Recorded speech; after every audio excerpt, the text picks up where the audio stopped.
12 जून 2025 सुबह 6:25 अहमदाबाद एयरपोर्ट पर हलचल थी। लोग जल्दी जल्दी अपने बोर्डिंग गेट की ओर बढ़ रहे थे। फ्लाइट नंबर AI 171 लंदन के लिए रवाना होने वाली थी। यात्रियों में एक साधारण सा दिखने वाला 32 वर्षीय युवक भी था, आदित्य मिश्रा। आदित्य कोई बड़ा आदमी नहीं था, एक मिडिल क्लास परिवार से आने वाला इंजीनियर जो 1 साल के प्रोजेक्ट के लिए पहली बार भारत से बाहर जा रहा था। उसका चेहरा शांत था, पर मन में हलचल। माँ की तस्वीर जेब में थी और माथे पर ताज़ा लगाया गया चंदन। जब वो फ्लाइट में बैठा, सीट 11A विंडो साइड, तब उसने हल्के से आंखें मूंद लीं और भगवान शिव का नाम लिया, भोलेनाथ, पहली बार उड़ रहा हूँ, रक्षा करना। फ्लाइट टेक ऑफ हुई, सभी कुछ सामान्य था, पर महज 5 मिनट बाद फ्लाइट के अंदर अजीब सी कंपन शुरू हो गई।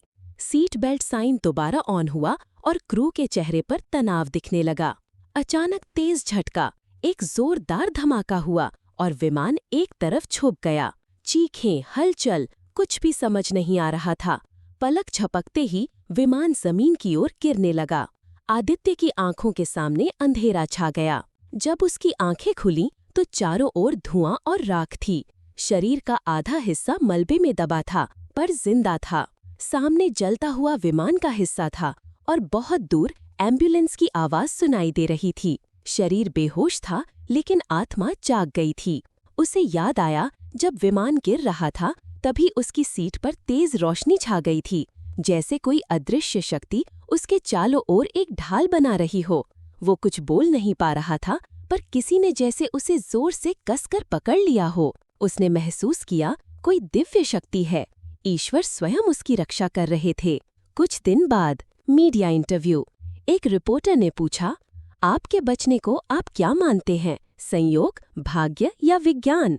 आदित्य मुस्कुराया और बोला, विज्ञान ने मुझे अस्पताल तक पहुंचाया, डॉक्टरों ने मुझे ठीक किया, लेकिन किसी ने मुझे मौत के मुंह से खींचकर बाहर निकाला।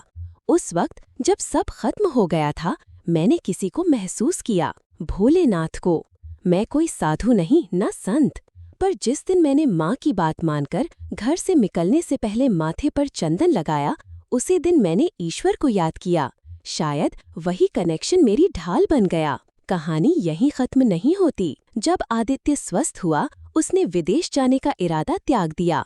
उसने एक नई यात्रा शुरू की, लोगों को जीवन की सच्ची कीमत समझाने की।